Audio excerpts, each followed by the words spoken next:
Başlıyoruz. Tamam. Çeviri artı tepkimi göstereceğim. Minecraft Live'da. Açık. Vibrant visuals.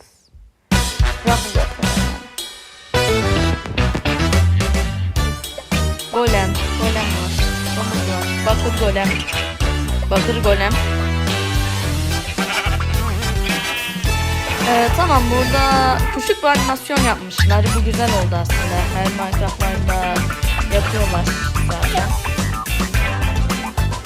Fakat bayağı bir yapan animasyon var. Onu fark ettim. Minecraft'taki her mobu yapıyorlar herhalde. Aa, gıcırtı.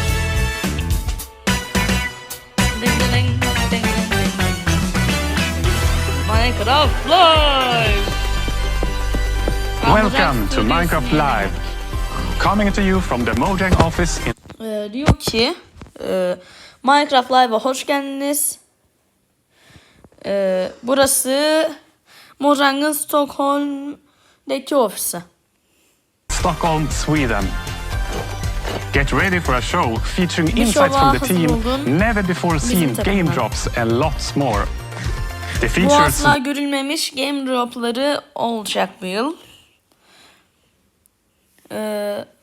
Bu kısmı anlayamadım. Türkçe alt yazı açın. Durun. Türkçe. We're announcing today will have you diving deeper and fighting smarter than ever before. Öyle diyorlar zaten. Minecraft'ın paylaştığı gösteriler sayesinde. I'm Jens Bergensten. I've been working on Minecraft for quite some time. I've got loads of Minecraft memories. Too many to share here, but attending the fancy premieres of a Minecraft movie will definitely one to remember. In London, the classic red carpet was made of real grass. Getting the chance to walk it was super fun, but even more special was to see so many of you come together and share a real-life Minecraft moment in the cinemas. Our community really made those movie showings their own, just like they've done with our games since day one. Every year, the Minecraft community grows bigger than it's ever been before. To all newcomers, welcome to the world of Minecraft. Lots of you love playing creative and survival mode as our vanilla team designs it, and that's great. And many of you have been modding the game in university. Ve birçoğunuz oyun modları ekliyorsunuz ve evrenin genişleten şeyler ekliyorsunuz. Expanding ways. We also noticed that more and more players are using marketplace content to play in their own way. No matter how long you've been playing or what you're getting up to, it's you, our community, that drives us to create. From all of us here at Mojang Studios, a huge thanks for inspiring us for all these years. You can see examples of this inspiration in the game drops that we're showing off today. We're always taking notes and keeping a close eye on your feedback as we develop. You really do help shape the future of the game. On the other hand, it's also important that we expand Minecraft in ways that you might never have expected. We want to make our world more interesting, creative and charming. And thanks to our amazing developers, we're not short on ideas. As I mentioned earlier, more players than ever are taking their first steps into the world of Minecraft. So here's a quick tutorial to help any newcomers. Hi everyone, welcome to this guide to Minecraft. There is no right or wrong way to play. We all start off the same. Trees are made of wood blocks and can be broken with your hand. You'll need a crafting table to break your wood into planks. Make sticks to craft one of the most iconic tools in all of Minecraft. The pickaxe. A camel. Oh, it's Jens. Hi Jens. Hey, how's the tutorial going? Good. A camel just scared me. Yeah, they're really sneaky. Right, well, I guess I should start mining now. Remember, don't dig. Yeah, I got it. Bye. Let's go down and find some mines. And the fastest way to find them is to dig straight down. Whoa, this is one weird mine. Wait, what's happening? It's shooting me. Pause. Pause. I'll just look this up. Let's see. How to fight blue thingy with eyebrows. No, that's not it. Wait, is this it? Oh, no, not that. No. Wait, is this even the same game? Wow. That's actually pretty cool. Yeah, beat that zombie. I don't even know what I was looking for anymore. Okay, last one.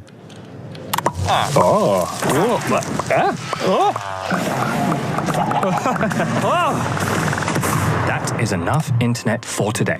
You know, there's no right or wrong way to play, but there are too many ways for one guide to cover. Just start exploring and experimenting. But if you don't know where to begin or you get stuck, there are plenty of tutorials out there, made by the community for the community.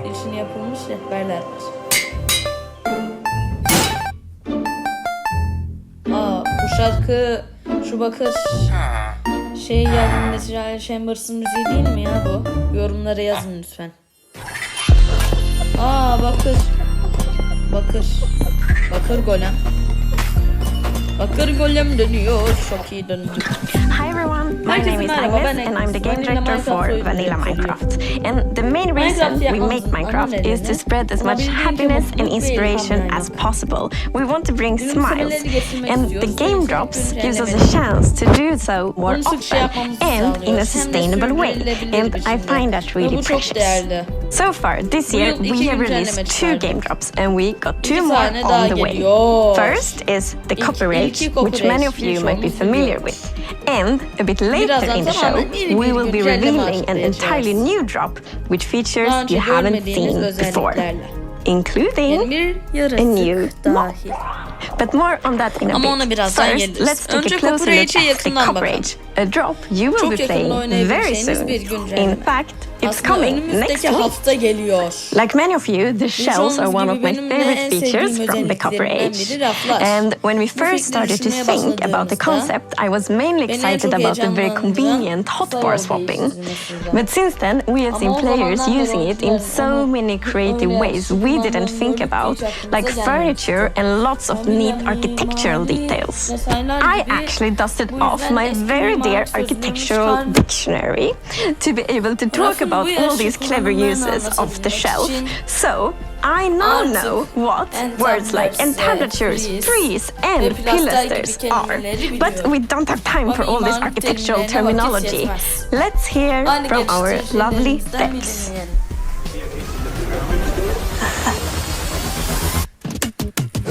So the Copper Age is coming in just a few days, and it's going to expand quite a lot what you can do with copper in the game. Copper is abundant. I always find, much more copper than I do coal or iron or other precious materials when mining. So we always saw copper as a decorative block, and that's exactly what players have been using it for. They've been building amazing statues and amazing cities, amazing buildings. But now we're going to introduce some more uses for copper. Now we can use it to craft tools, armor, and also the copper golem, which I'm very excited about. It'll be the first mob made out of copper. So the Copper Golem is a new sort of friend to have in your base, who's going to go through and help you organize your very messy chests, if you're anything like me, move items from the copper chest you put things in into nearby normal chests with similar items in. So the copper golem, it's pretty small. It's a lot smaller than the iron golem.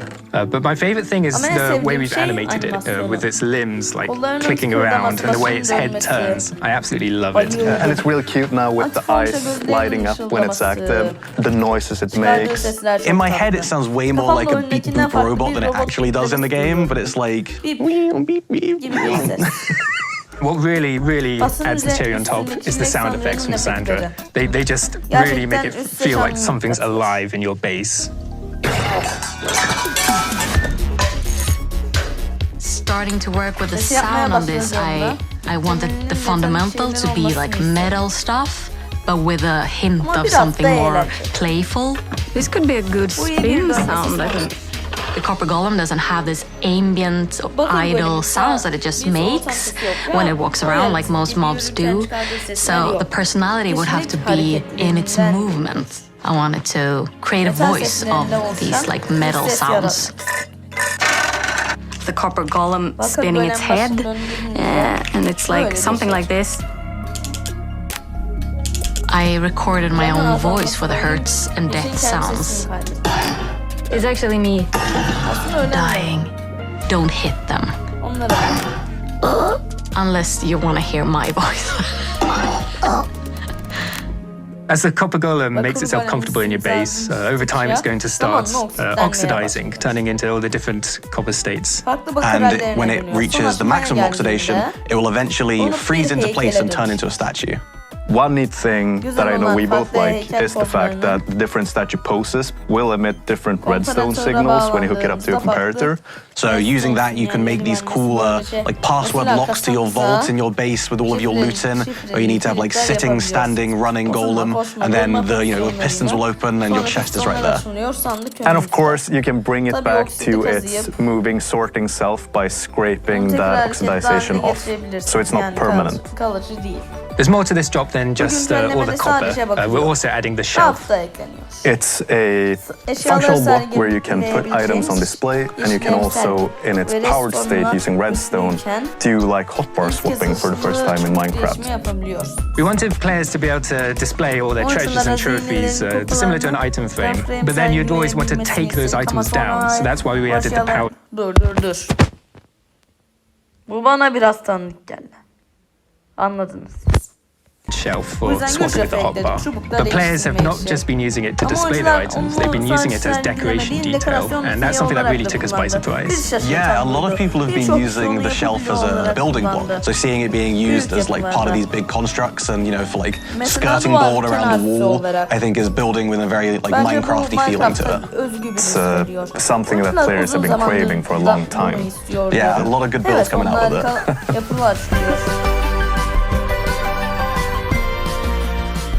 The Copper Age is just days away, and with this we want to sort of fulfill copper as a full material tier, adding armor, weapons, tools. Dur. Bakır zincirler, bakır meşaleler, bakır barları, bakır. Vay be, biraz fazla şey geldi. And it's introducing, dare I say, we want to sort of fulfill copper as a full material tier, adding armor, weapons, tools. And it's introducing, dare I say, the new cutest mob in the game with the copper golem. Ooh, you're very wrong. What are you talking about? The cutest? The golem? Are you forgetting the happy ghast? Oh yeah, I am forgetting the happy ghast. That is a cute one.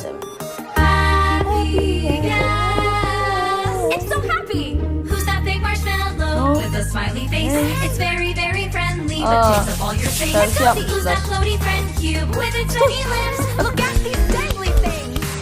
It's a happy gas, happy gas. İyi şarkı yapmışlar he. Bayağı tatlı bir şarkı. Craft yourself a harness, we'll go for a ride. Grab some of your friends, let's travel far and wide. Bir dakika, madem onun üstünde bu kadar büyük gözüküyor, bizim elimizden nasıl o kadar küçük gözüküyor? Ay bak, happy guest, şemsiye happy guest. Happy guest.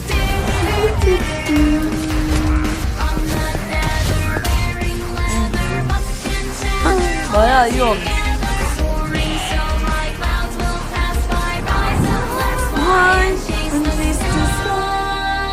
Bir de fark ettiniz mi? Chase the Sky yön çekinin robunun adı. Chase the Sky. Hatırlayanlar yoruma Chase the Sky yazsın. Ve bu şarkıyı sevenler de happy guest yazsın. Yorumlara. Hepsine kalp atsın.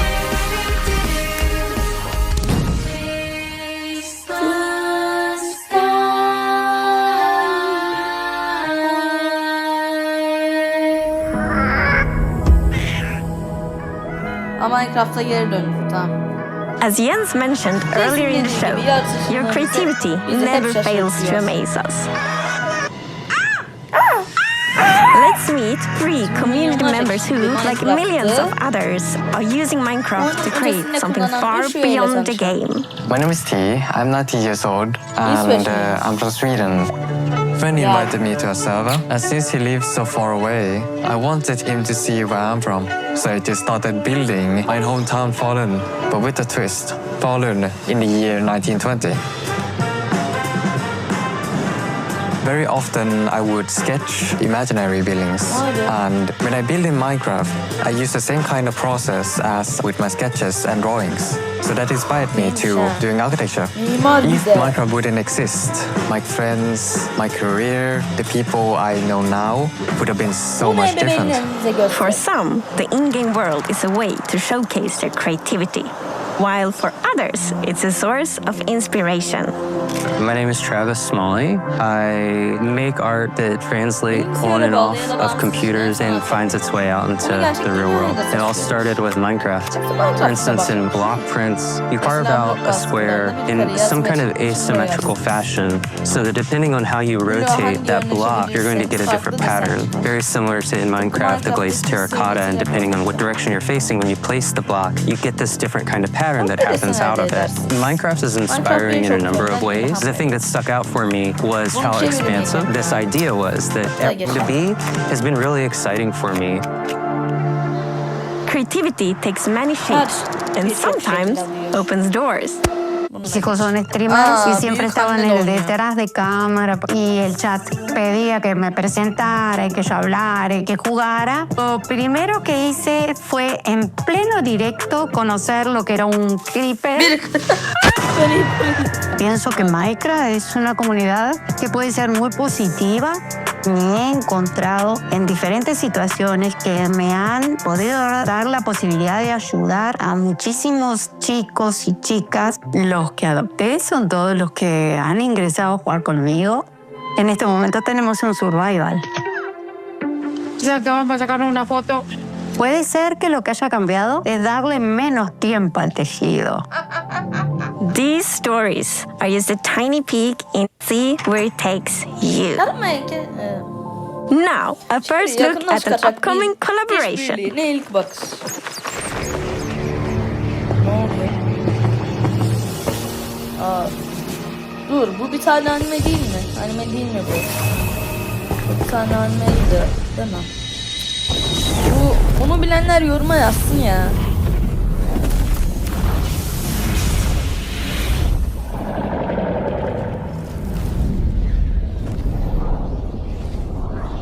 Bu neydi ya? Goku geldi. Bu ne? Oh my god. Ha, Dragon Ball'mış. Murenga Festival'din.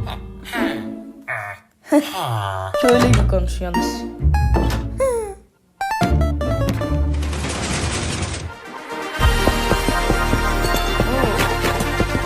Bu sefer biraz daha...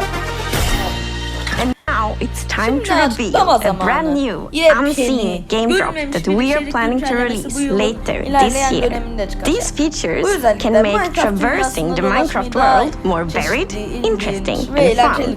And fun is important. I've already hinted that the new drop includes a mob.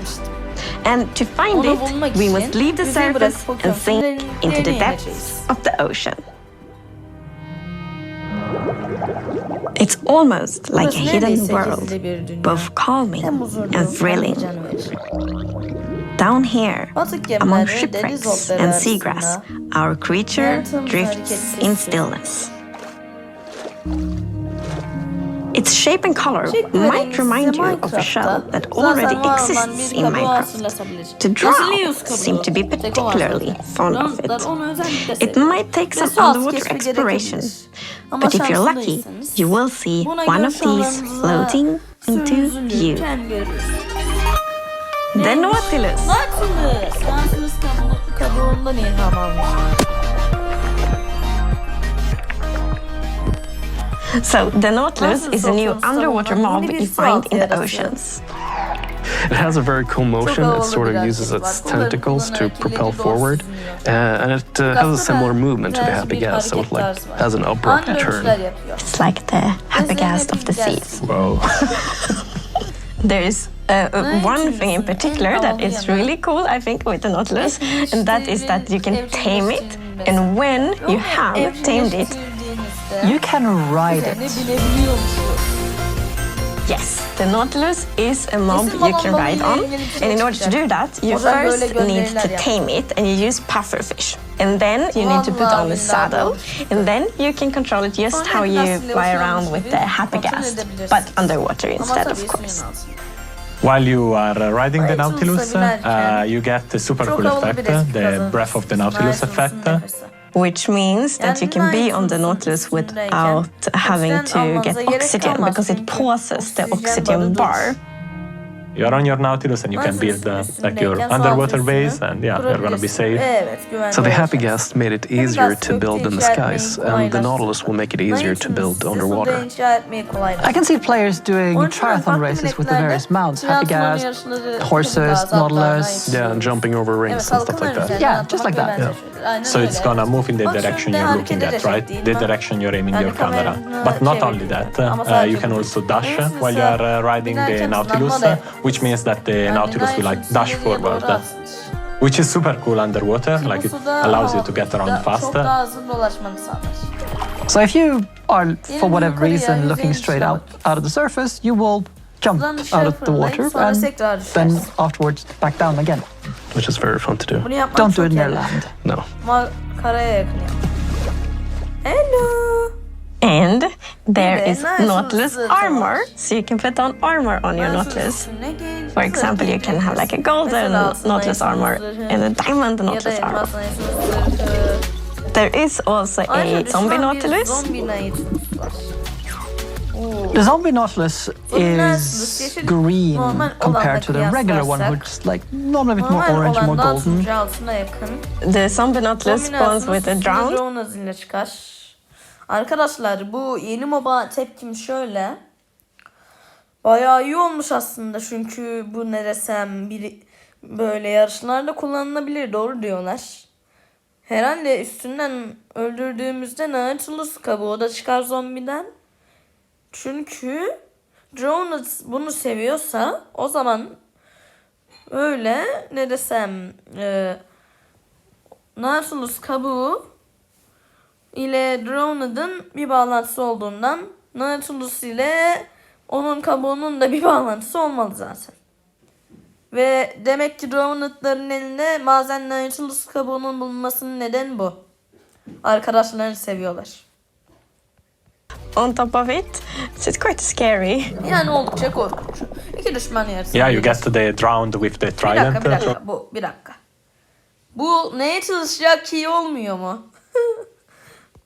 Tridents at you, and then the Nautilus charging at you. So it's quite a deadly combo. I think it's really neat that you use the pufferfish to tame the Nautilus so you can ride on it. And if you have two tame Nautiluses nearby each other, and once you feed it, they will produce a baby Nautilus. And it's also pufferfish that you use to make water-breathing potions. So it feels like this kind of Minecraft logic that pufferfish is the thing that unlocks breathing underwater. So, the Nautilus is not the only thing we are revealing today. In fact, let us leave the oceans and instead go visit a crafting table. Because with 2 sticks and 1 ingot, you get to create something very new. Bir de şu Minecraft raplerinde ben galiba buna gönderme yapmışlar. Çünkü yine şunun gibi çubukları böyle çapraz koymuştu. Gönderme var. Yorumlara gönderme yazanlara da kalp atıyorum. Hadi. Bakın. Rehber de ilk önce böyle koymuştu. Sonra ise düzeltmişti. Demek ki bu bunu aslında bir göndermeymiş. İyi. Get to create something very new. Yani 3 uçlu mızrak var. Fakat ama the spear. Başka bir.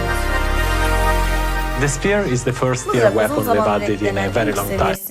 It has 2 modes of attacking. One of them is a jab, and the other is a charge.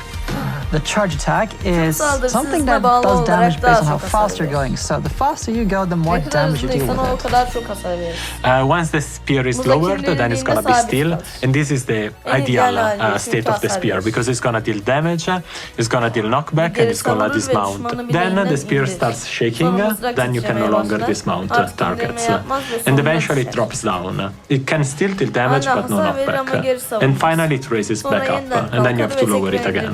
It's kind of like the spear is really heavy, so you can only hold it like for a while and then start. And right, also like the better tiers are even heavier, which also makes sense. Like players are gonna be able to do a lot of different things with the spear. Like I'm thinking jousting, but, you know, horse jousting. But why not Nautilus jousting? Jousting in the sky with Elytra, or attacking from the sky with Elytra. Jumping down off the Hertigas and then flying into your enemies. Demek ki bu biraz mod güncellemesi gibi olmuş. Böyle modlar var. So like thanks to the dash attack and all the timing and like the velocity and the angle, this definitely is a weapon that requires some like training and skill to be really good at, which I think is really fun. It adds depth and I think it's gonna unlock a lot of really interesting PvP opportunities, for example. You're not the only ones who get this new weapon. So the zombie horse now spawned with the zombie holding a spear. Zombi at Survival'da oluşmuyordu değil mi? Sadece yarışçı modda vardı. In its hand. And the zombie horse will also spawn for the first time in survival mode.